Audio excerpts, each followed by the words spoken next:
de precaución y autocuido y siguiendo las recomendaciones internacionales, Contexto Azul y Blanco está tomando las medidas necesarias para proteger al equipo y a sus panelistas, realizando las entrevistas en modo virtual. Protegiéndote a vos, proteges a tu familia y a tus allegados. Contexto Azul y Blanco. Buenas tardes y bienvenidos a Contexto Azul y Blanco, hoy 22 de abril del 2021. El tema que vamos a estar hablando hoy, Juan Sebastián Chamorro, precandidato a la presidencia de Nicaragua. Nicaragua actualmente se encuentra hoy en un acelerado proceso de organización en todos los niveles ante el objetivo central de todos los y las nicaragüenses de poner fin de una vez por todas al régimen dictatorial de Ortega y Murillo. Desde el 2018, la ciudadanía apostó por una salida cívica, pacífica y democrática. Este compromiso cívico y el trabajo intenso de la oposición ha hecho posible contar con diversos liderazgos y diversas opciones de candidaturas presidenciales, algo no visto en los últimos 15 años. Juan Sebastián es uno de los precandidatos en la disputa por el poder gubernamental para dar paso a un país democrático y con justicia. Pero ¿cómo lo vamos a lograr? Él nos compartirá en esta conversación los principales ejes de su plan y estrategias de gobierno. Buenas tardes, Juan, ¿cómo estás? Y bienvenido a En Contexto, una vez más con nosotros. Buenas tardes, María Ángeles, muchas gracias por estar contigo en este programa para que podamos hablar de diversos temas. Tenía rato ya de no andar por estos lados, así que te agradezco especialmente la invitación al programa. Por supuesto, a nosotros nos interesa que toda la comunidad, la ciudadanía, nos escuche, escuchen sus propuestas, escuchen sus posicionamientos, sus escenarios, sus visiones, y es por eso que lo hemos estado invitando, ya que tenemos un espacio abierto para los demás, para todas las personas, y las personas son quienes nos han enviado todas estas preguntas, lo que ha sido sumamente interesante. Para comenzar, ¿verdad? Nos gustaría conocer qué estrategia te has planteado para conseguir participar en estas elecciones partiendo del principio de que deben de ser justas, libres, democráticas y transparentes. Claro, bueno, en primer lugar, tenemos que recordar que soy miembro de la Alianza Cívica por la Justicia y la Democracia, miembro fundador de la Alianza y por lo tanto miembro de la Alianza Ciudadana. Este es el carro, la casilla, por así decirlo, donde estoy trabajando por la unidad de toda la fuerza opositora. La estrategia que yo visualizo, María Ángel, es que en un momento determinado, así como los candidatos hemos podido acordar en diversos temas como el pronunciamiento de Nicaragua Unidad, Nicaragua Primero y con relación a el rechazo a la contrarreforma electoral, asimismo que las organizaciones políticas, tanto partidos políticos que conforman bloques de la Coalición Nacional y de la Alianza Ciudadana, como organizaciones de la sociedad civil, Alianza Cívica, Unidad Nacional, entre otras, puedan encontrar ese espacio en común que está demandando la población nicaragüense para que efectivamente lo que firmamos, lo que nos comprometimos de ir en un solo vehículo, en una sola casilla, que espero sea una plataforma unitaria que integre a todas las fuerzas opositoras del país, podamos ir unidos con un solo candidato, con un solo plan de gobierno para hacerle frente a esta dictadura que está tratando de hacer las cosas más difíciles posibles para la dictadura, para la oposición, la dictadura. De tal manera que nosotros estamos en una estrategia de buscar esa unificación y buscar ese frente común que tenemos que tener todos los nicaragüenses, ¿verdad? Claro que sí, Juan, muchas gracias. Otra de las preguntas que tenemos, pues ya para pasar a tu plan de gobierno, es ¿cuál es la propuesta que tiene Juan para destrabar el nudo que impide a la oposición ir en un solo bloque en estas elecciones del 2021? ¿Y ves posibilidades de que se logre un acuerdo entre los dos bloques de la oposición en torno a la reforma, al igual que lo hicieron los candidatos? Con lo primero, pues yo lo que veo específicamente es tratar de abrir todos los canales de comunicación formales, informales, individuales entre organizaciones, organizaciones con partidos, partidos con partidos, organizaciones con organizaciones, también de manera conjunta entre las distintas agrupaciones, todo tipo de comunicación es siempre mejor que no tenerla. Y lamentablemente he sentido de que se ha desgastado mucho tiempo, mucho esfuerzo en la mecánica de dónde nos vamos a ver, a qué hora nos vamos a ver, cómo nos vamos a ver, con quién nos vamos a ver, van a haber garantes. Entonces yo creo que hay que deponer este tipo de excusas, le llamaría yo, y tirarse el ruedo de efectivamente hablar con las organizaciones y establecer estos canales de comunicación como los candidatos o los precandidatos, los 10 de nosotros lo tenemos ya bien establecido. Entonces, yo creo que es bien importante ese cambio de actitud a la luz del mal mayor. El mal mayor acá no significa las diferencias que podamos tener entre agrupaciones políticas. El mal mayor acá se llama la dictadura de Daniel Ortega. Acabamos de ver cómo fue salvajemente violentada la familia de Franco Valdivia recientemente en la celebración del tercer aniversario de su muerte. Este tipo de cosas nos debe de recordar contra quién estamos luchando, contra una dictadura criminal que disparó a matar a la cabeza, que mandó a asesinar a jóvenes protestando pacíficamente como Franco en Estelí aquel 20 de abril. Entonces tenemos que recordar todos estos elementos para efectivamente deponer, bajarnos de las alturas y de manera igualitaria tratar de encontrar una plataforma unitaria. Así que yo soy un convencido que así como se dio esta comunicación entre los precandidatos y que existe la posibilidad de acuerdos políticos entre precandidatos, también va a poder ser posible la unidad de la fuerza opositora. Realmente le estoy apostando a eso. Muchas gracias, Juan. Y creo que Nicaragua entera espera y expuesta por lo mismo. Y ya pasando, ¿verdad?, a tu propuesta de gobierno. ¿Qué es lo que ofrece el plan de gobierno de Juan Sebastián? Te agradezco mucho la pregunta porque soy el único precandidato de la presidencia de la República que tiene un plan propio en consulta con la ciudadanía. Estoy entrando ya a mi 8ª semana de consulta. Tengo varios medios de comunicación con la población. Tengo una reunión semanal de Zoom con diversas personas que quieran voluntariamente incorporarse a la llamada y reuniones, obviamente por el tema de la represión, muchas de estas son virtuales, pero reuniones con distintos sectores de la sociedad nicaragüense, incluso el exilio, para presentarles los lineamientos del plan y que puedan contribuir a este plan. Y este plan ha ido modificándose, incluyendo las observaciones de la población en su conjunto. El plan es relativamente sencillo y tiene 3 elementos. Un elemento de justicia, de que nadie puede estar encima de la justicia, lo acabamos de mencionar con el caso de Franco. Asumir la política de la Asociación de Madres de Abril y que se basa, como todos sabemos, ¿verdad?, en garantía de no repetición, historia, memoria y no repetición y justicia, ¿verdad?, y reparación. Tiene que ver también con la independencia de los poderes del Estado, que no existan privilegios, de que exista efectivamente un Estado que tenga los distintos poderes independientes. Obviamente aquí también está el tema de las reformas electorales, que es un tema fundamental también, que tiene que verse no solamente en este proceso electoral del 2021, sino para adelante, como por ejemplo la eliminación de la reelección y eliminarla por siempre. El segundo pilar, después del de justicia, está el de economía. El crecimiento económico se debe de asegurar a través de la solución de los problemas políticos que existen y permitir que entren o promover que entren inversiones privadas, nacionales y extranjeras, inversiones públicas también a través de volver a traer al país a los multilaterales que inviertan en Nicaragua, que nos ayuden a reconstruir el país para generar crecimiento económico, pero no un crecimiento económico en base a lo que hemos venido produciendo o haciendo, sino una verdadera transformación productiva donde podamos impregnarle a la economía nuevos empleos, nuevos productos, nueva diversificación hacia una distinta gama de productos, servicios que perfectamente puede la economía nicaragüense acoger. Mi propuesta es muy específica en lo que se piensa hacer sobre la pequeña y mediana empresa, sobre los agricultores de granos básicos, sobre el comercio, sobre los servicios, turismo, agroindustria, zona franca, todo el sector forestal. Entonces mi plan de gobierno en ese sentido es bastante específico. Yo lo invito a que lo puedan ver en juansebastian.ch, donde hay una serie de políticas sector por sector.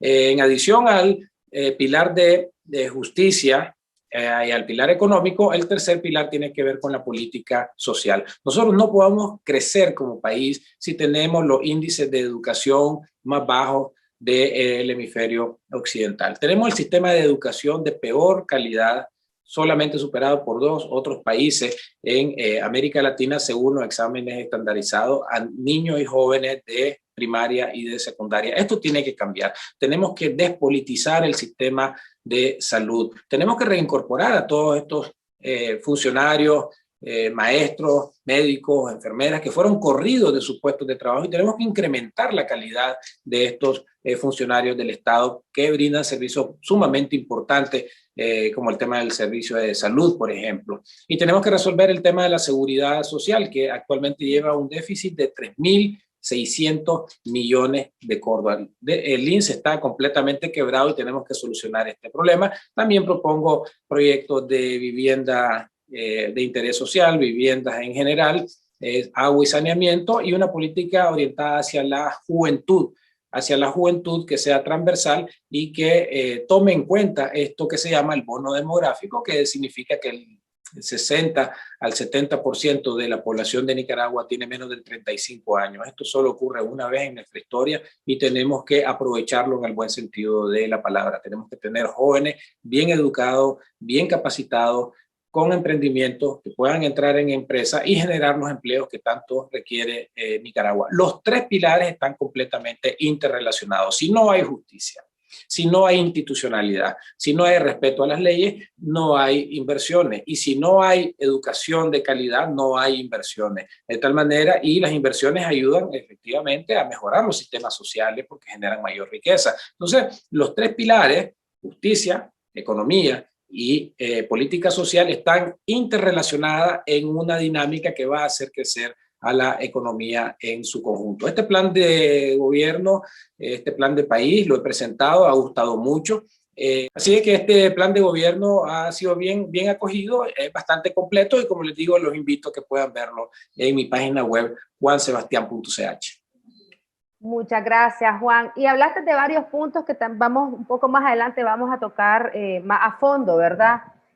Con la siguiente pregunta es, en Nicaragua hay varios problemas puntuales que lo agobian. La crisis económica es uno de los principales problemas que afectan hoy la vida de los nicaragüenses.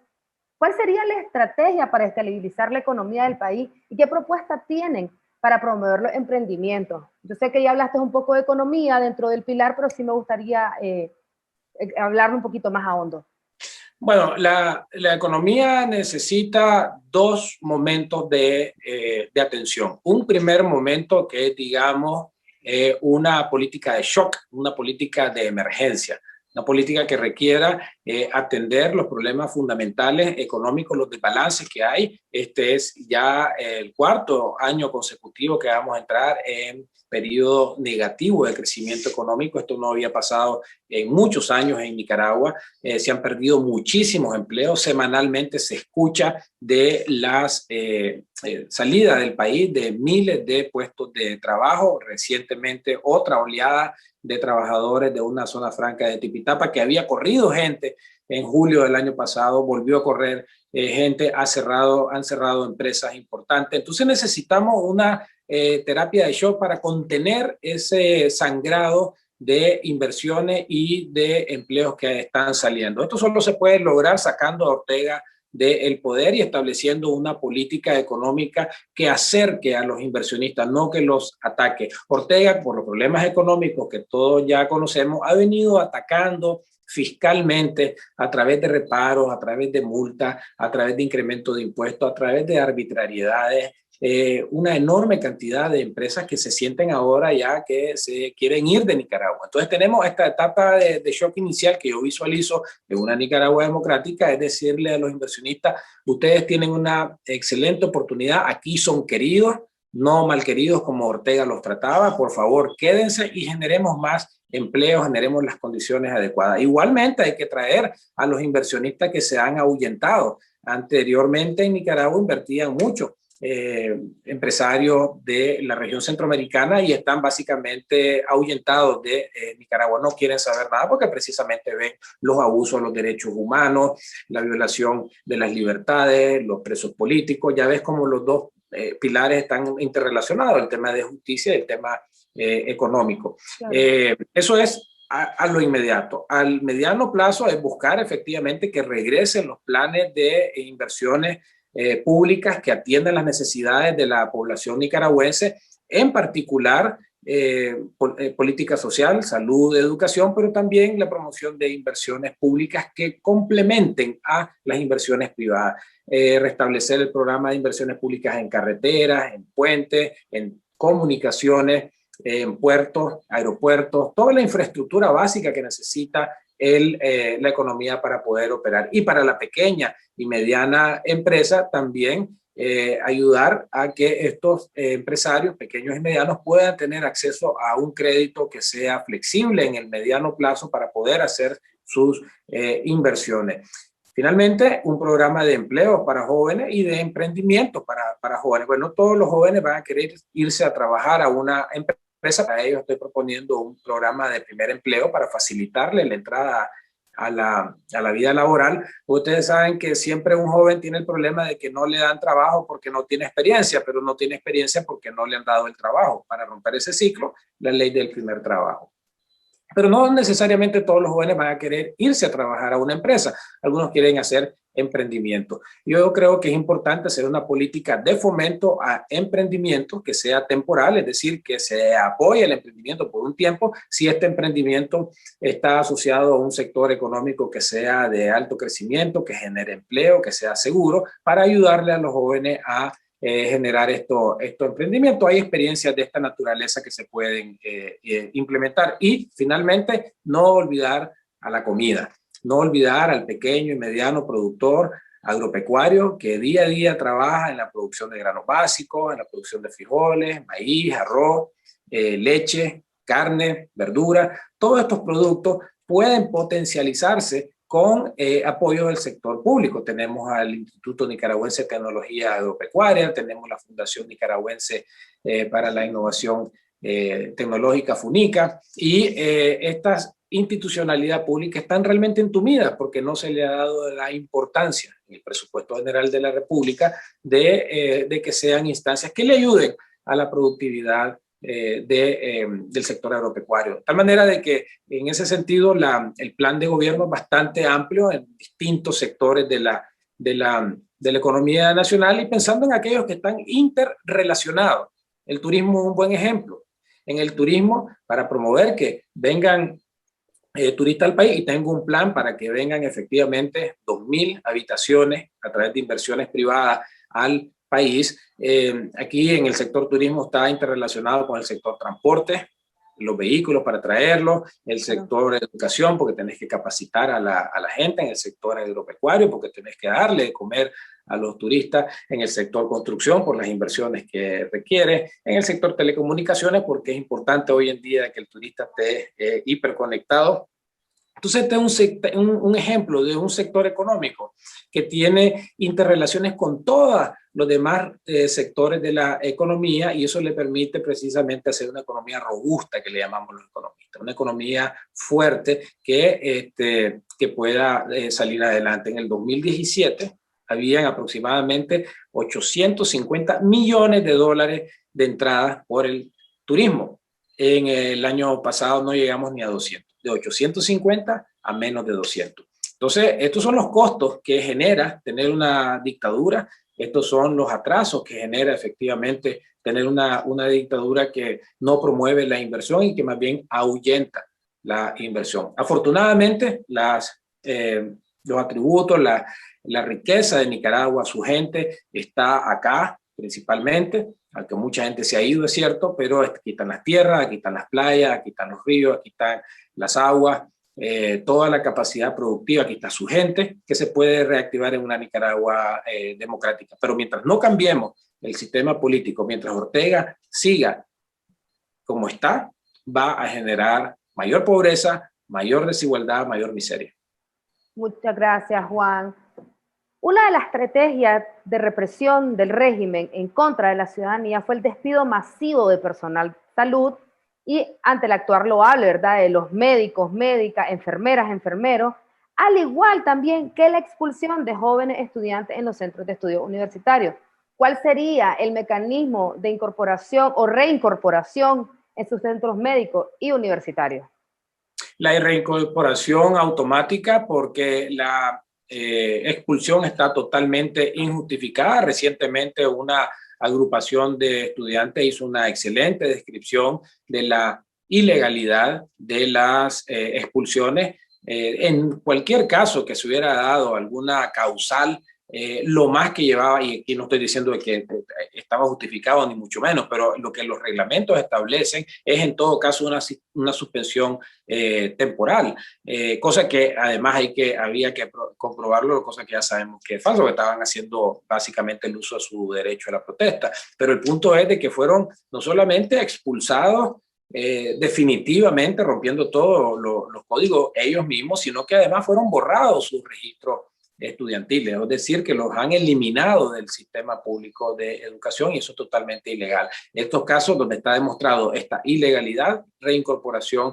inmediata, como también en el caso de los médicos, de los estudiantes de medicina y de los maestros que suman centenares, si no miles de funcionarios que fueron, y lo digo así, funcionarios públicos, porque el maestro, el médico, la enfermera del sector público son funcionarios públicos. Yo fui por muchos años, como te decía, funcionario público, y creo que tenemos que traerle de vuelta a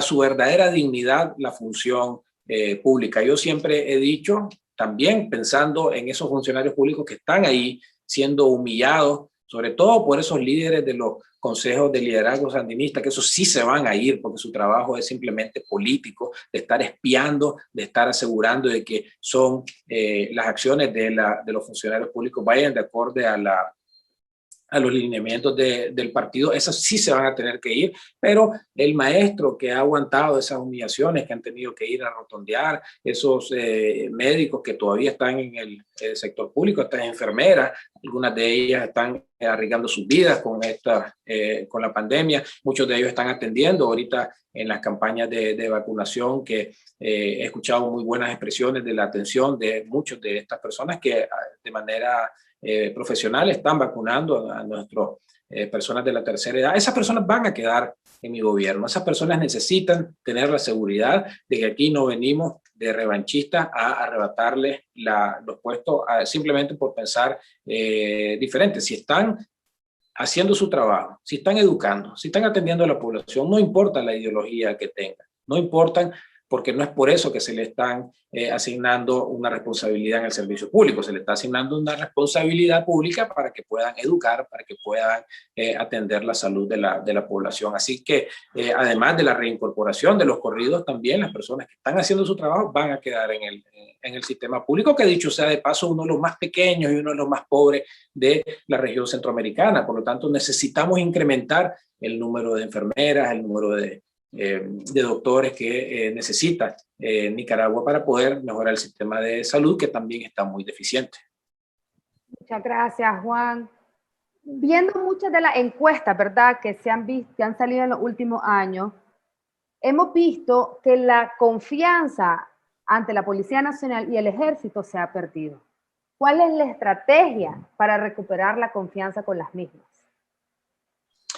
Bueno, en primer lugar, creo que hay que destituir a los responsables de la represión. Aquí estoy hablando de muchos comisionados de la Policía Nacional, de que abiertamente y de manera descarada están cometiendo violaciones a los derechos de los nicaragüenses. Yo lo he visto en carne propia, cómo limitan de manera totalmente arbitraria mi capacidad de movilización en Nicaragua, y estos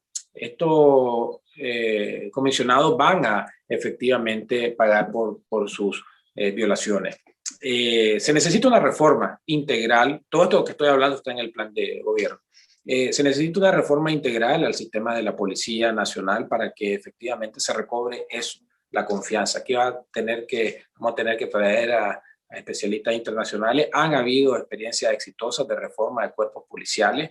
Creo que es posible. Con relación al ejército, hay toda una discusión de que si debe ser abolido o no. Yo creo que esta es una discusión que trasciende a la figura del presidente de la República y tiene que llevarse más bien a un plebiscito para su discusión. Pero igualmente, en este caso también del ejército se debe hacer una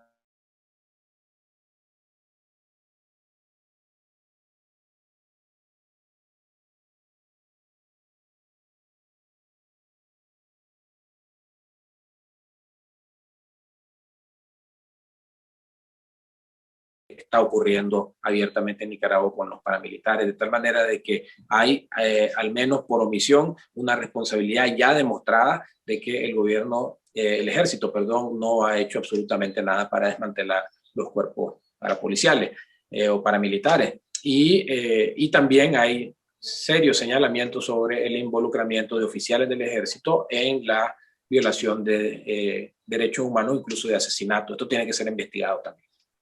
Muchas gracias, Juan Sebastián. Otra pandemia que agobia a Nicaragua es el femicidio, el abuso sexual y la violencia machista contra las mujeres, niñas y niños en este país. ¿En qué lugar de tu plan de gobierno colocarías las acciones para garantizar la seguridad de las mujeres e ir erradicando este flagelo social? ¿Qué recursos se deben disponer para esto? Bueno, forma parte de un elemento primordial de mi plan de gobierno, el tema de la violencia, es de la violencia en general y de la violencia en contra de las mujeres en particular. De hecho, en mi plan, que lo estoy viendo acá, está como uno de los principales puntos del pilar número 1 que mencionaba, de la justicia, porque debe haber sanciones a estos actos criminales, a estos actos violentos como el feminicidio y la violencia de género. De tal manera que juega un papel muy, muy importante para haber tolerancia cero a este tipo de violencia, cualquier tipo de violencia en general, pero esta va a ser atendida de manera especial porque nadie puede ser violentado, mucho menos asesinado por su condición de ser mujer. Así que en ese sentido, el más fuerte y apegado sentido de justicia a la víctima, pero no tenemos que esperar de aplicar la justicia para que se resuelva el problema, porque básicamente aquí solamente estamos echando preso al violento. Tenemos que prevenirlo también, y esta prevención se debe dar a través de la educación. La educación, por ejemplo, en el componente de educación, en el tercer pilar, hago un énfasis importante que los maestros y maestras eliminen cualquier tipo de sesgo de género en la forma como enseñan a los niños y niñas, de tal manera de que les inculquen a los niños y a las niñas desde muy chiquitos que son iguales, que tienen iguales derechos, que ninguno es superior al otro. Entonces, creo yo que esto es muy importante, el tema educativo y el tema de cambio de cultura, y esto se logra evidentemente a través del tiempo, de tal manera de que esperamos, ¿verdad?, de que esta política educativa que ya debió haber comenzado pueda rendir sus frutos también para reducir la violencia, sobre todo en la forma de prevención de la violencia. Muchas gracias. Ya para ir finalizando, Juan, otro tema crítico para la ciudadanía y que fue la gota que derramó el vaso hace 3 años, exactamente, fue el cambio que el régimen hizo al Seguro Social. ¿Cuál es tu visión y propuesta sobre la seguridad social en este país? La seguridad social es un proyecto muy importante en mi gobierno, en mi plan de gobierno. Creo que va a tener que ser inevitablemente una agenda de trabajo de cualquier gobierno que venga posterior al siguiente, porque el problema es mayúsculo. El problema se origina desde el inicio. Yo me puedo remontar hasta los años 60 y 70, cuando el Seguro Social fue siempre utilizado como la caja chica del Estado. Y la razón es muy sencilla.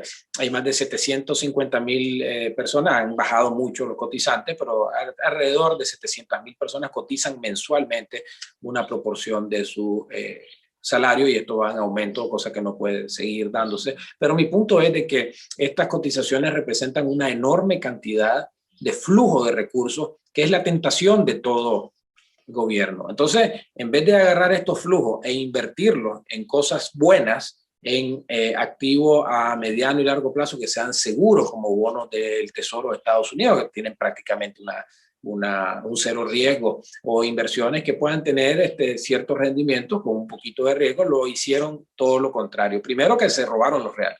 Lo usaron para gastos corrientes y lo usaron para inversiones que no dieron ningún fruto, como la compra de hospitales, ahí están los edificios abandonados que no le están rindiendo plata a los recursos de los asegurados. Y eso es muy importante decirlo. Esa plata es de los cotizantes activos para asegurar sus pensiones y también de los pensionados, porque el fondo es un fondo que utiliza los excedentes, las ganancias para poder financiar las pensiones. Entonces, aquí lo que hay que hacer es, como el problema es tan mayúsculo, hay que buscar soluciones creativas. En mi plan estoy proponiendo de que, dada la importancia, la magnitud del déficit previsional que se ha acumulado y que se acumula cada año, vamos a tener que pedir apoyo internacional para reconstituir las reservas de Linx. Hay que quitar, obviamente, muchos de los operadores políticos que están ahí chupando de los recursos de Linx y llevar a las decisiones de inversiones de Linx a personas con probidad, personas que sepan de la administración pública y no la oscuridad que existe en el manejo de los fondos de Linx. Una serie de revertir, esto es muy importante, revertir la reforma draconiana salvaje que hizo la dictadura, porque esto hizo que se perdieran miles de cotizantes. Solo para que tengas una idea, en el seguro facultativo, que es este seguro de salud financiado por el INSS de manera voluntaria, habían 150,000 cotizantes o clientes de este sistema que era, como lo dice la palabra, facultativo, no era obligatorio, sino gente voluntariamente que quería tener protección de la seguridad social. Al subirle la cuota en 3, 4 puntos a la cotización, esto hizo de que la inmensa mayoría de los asegurados abandonaran el sistema, de tal manera que de los 150,000 asegurados que habían antes de la reforma, ahora hay menos de 50,000, aproximadamente 47,000, y está reduciéndose.